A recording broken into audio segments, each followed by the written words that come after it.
Hi, everyone. First off, I just want to thank my wife, Katie, and my mom, Sandra, for helping me so much with this campaign. I want to thank all my volunteers that have dedicated so much of their time to helping night after night, knocking on doors, getting yelled at by liberals. I want to thank all of you so much for coming today. It really means a lot. Your support gets me through the tough days, the hate online, the threats. So to see you all here today supporting me really means a lot.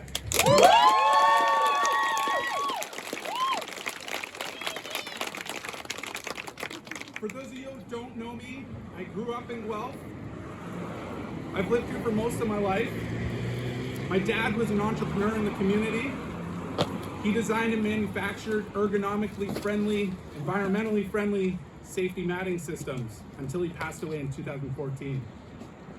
I'm also an entrepreneur. I run a digital marketing agency trying to help small business owners find qualified leads for their sales teams. And for the past half decade, I've been coaching students with learning disabilities on how to improve their studies, to boost their self-confidence, and to help them learn independently.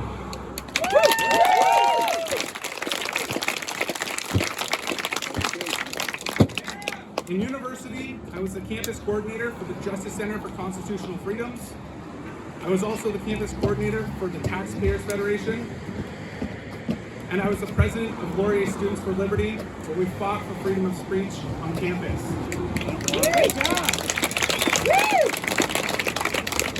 I excelled in my studies, and I was asked in my fourth year to help teach 2 first-year philosophy courses, and I was nominated for the prestigious Laurier Teaching Assistant Award of Excellence.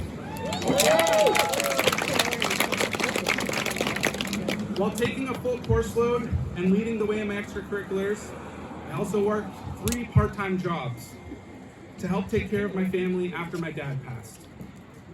I know what it takes to work hard, to stand up and fight for what you believe in, and to sacrifice for your family. And that's what I'm doing as a PPC candidate for Guelph.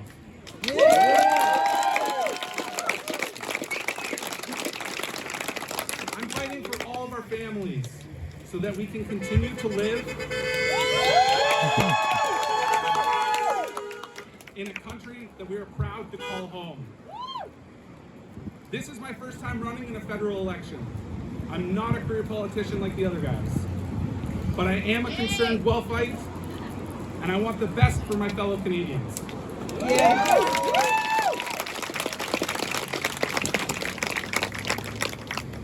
I'm running because you deserve a candidate that is willing to stand up for your rights. At the start of this campaign, so many people I talked to felt like there was no alternative, that voting for any of the other major parties wouldn't make a difference. It don't. Try it. Nothing would change with them. No. And as we've seen through the national debates, they were right. Nothing is going to change if you vote for any of the major parties. I'm running so that I can be a resounding voice for the silent majority. Thank you. Today you are going to hear from people I've met on the campaign trail. You're going to hear from people all across this town who have been disregarded by their government.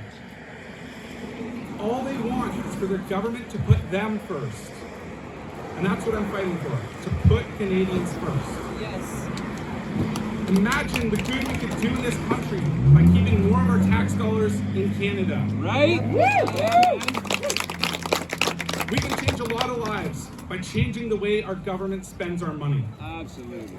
They spend billions of dollars overseas when we have people on our streets starving. They spend billions of dollars bailing out massive corporations when we can't even get clean drinking water to our Indigenous communities.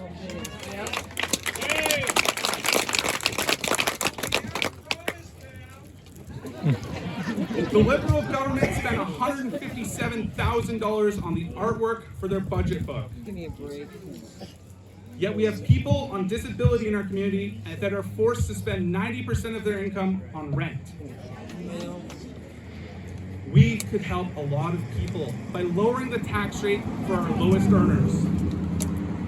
You know, if you listen to all of the major parties, they all want to spend our money recklessly without any regard for our children or our children's children. But picture the good we could do for those who need it most if the government just stopped throwing our money at the world's problems. Something you've probably heard coming from the mainstream media and being parroted by neighbors and friends is that the PPC is a racist party, that we're xenophobic. So I just want to address this issue for people. That cannot be further from the truth. We have candidates in our party from all different types of backgrounds, coming from different countries across the world, that have escaped from oppressive governments, and they are fighting for our freedom.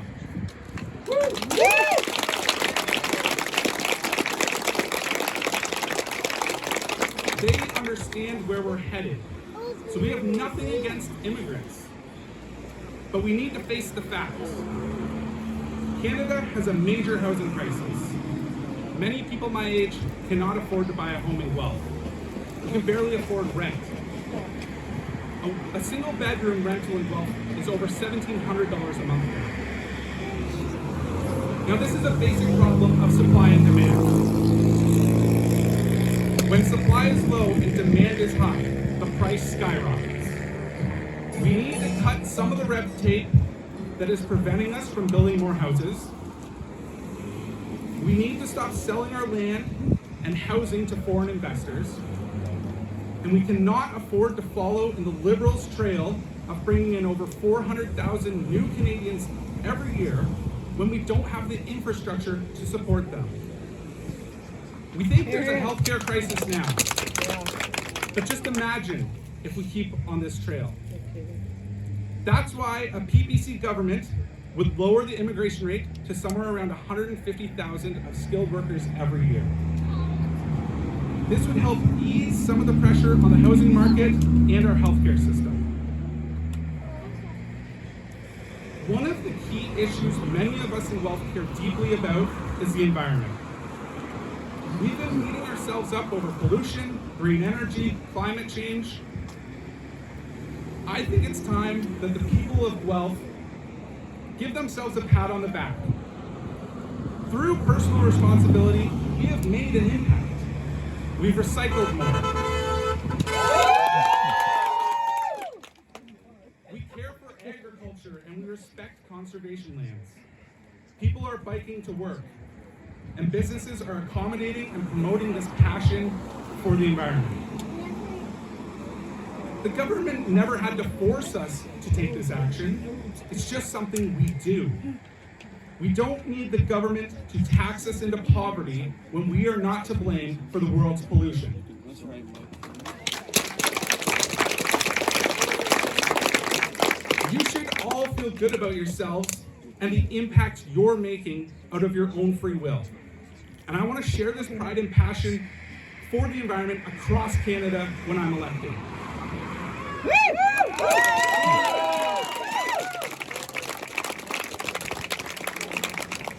want practical solutions that actually have an impact on the environment. Let's start by getting that clean drinking water to the Indigenous communities. We're not going to just throw money at them. We're going to go in there and we're going to ensure the infrastructure for creating clean drinking water is set up. Enable them. Yes. Perhaps we could even adopt the right to repair so that fewer appliances and electronics make it into landfills and leach toxic chemicals into our water table. Giddy up. The government taking more of your money isn't going to solve our problems. We need action. Now, one of the most important topics in this election is COVID-19. This pandemic has affected Canadians in many ways. We've seen our frontline workers risk their lives for their neighbors. We've seen an epidemic of children depressed and having other mental illnesses. We've seen small businesses wiped out at the hands of the government. We've seen churches shut down, pastors arrested for trying to support their communities. The government, along with their propaganda wing, the mainstream media, has done a great job of instilling fear in us all. People are so afraid that they can't even live normal lives anymore. If you go for a walk in the park across this town, you will see dozens of people wearing masks with no one around them. In their cars too. You see people driving in their cars. By themselves. By themselves. With masks on. They're keeping us safe. And if you read the fine print on these masks, you'll see they cannot protect you from microscopic viruses.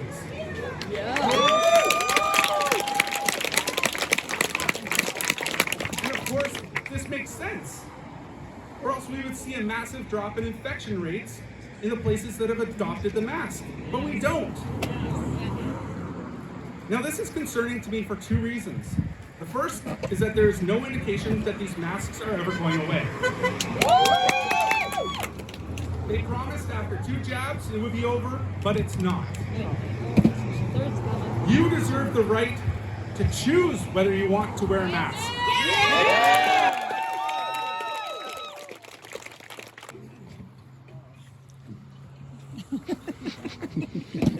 But where this really concerns me is that we are forcing our kids to wear masks. We can't raise our kids in a faceless society.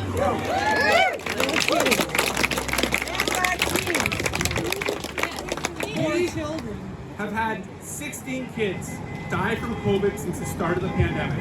And that's awful.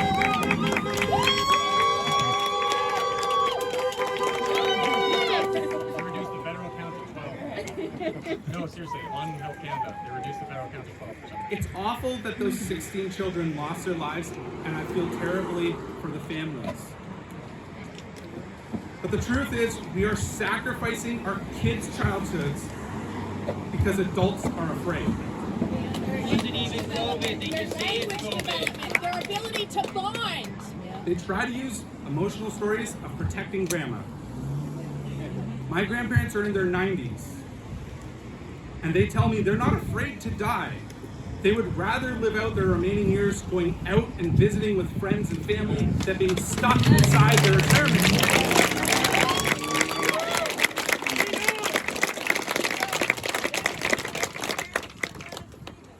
This virus doesn't affect children. They're more likely to be struck by lightning than die of COVID, yet we are masking them for hours a day. They are missing out on learning about facial expressions. Some studies even suggest that these masks are deforming their ears. We cannot sacrifice our children because we are afraid for ourselves. No, It we has to can't. stop. And one of the scarier examples of people being ruled by this fear happened towards the end of one of the lockdowns, when we took my 16-month-old daughter Olivia to the park. We got to the park, and she quickly ran over to a sandbox.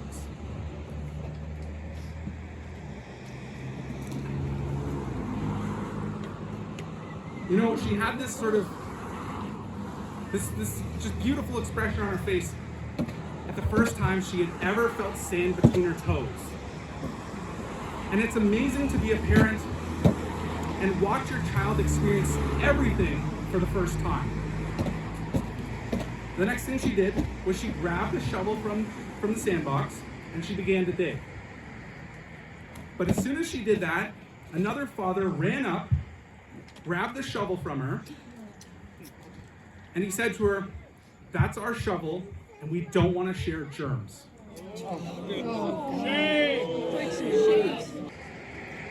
The fear this man felt was because of his government and the media completely blowing out of proportion the truth of what's going on in the world.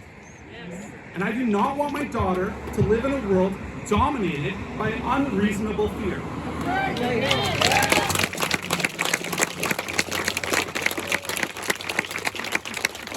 The sad reality is a lot of our friends and family are under a sort of Stockholm syndrome.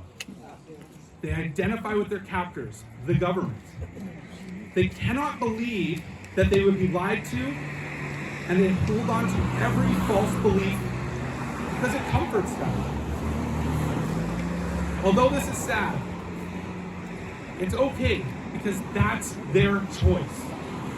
But for those of us who choose not to live in fear, please stop trying to force us and our kids to live by your rules just to alleviate your own anxiety.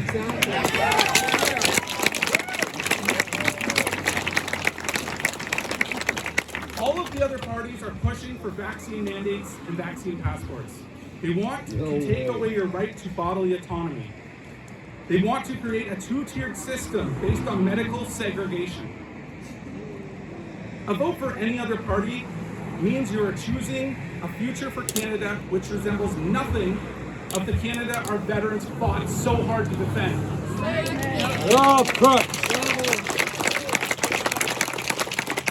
A vote for any other party means you're voting for more lockdowns, more medical coercion and tyranny. You're voting for a vaccine passport that will never go away, but it will decimate our small businesses and it will destroy our economy.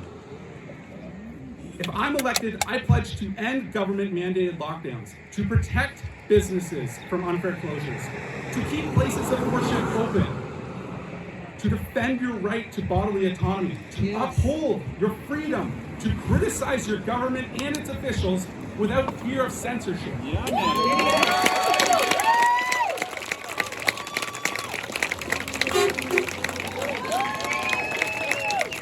I will represent the long-standing values of the citizens of Guelph. If I'm elected, I will unite Canadians once again and end the segregation brought about by vaccine passports. If you want to continue on this path we're headed on to medical tyranny and a never-ending authoritarian government, then vote for any of the other major parties. It doesn't matter. Yeah. But if you want to live in a country where you're free to choose your medical treatments without coercion, where you are responsible to think and speak freely, then vote for me. A vote for any other party is a vote to segregate the population. The traditional parties want to put vaxxed against unvaxxed, for the passport against the passport. They want mother against daughter, neighbor against neighbor. They want to divide and conquer us. But on September 20th, or a few days ago for some of you, you decide our fate. Please choose the path to freedom and prosperity. Vote PPC, and don't forget, your freedom matters. Yes.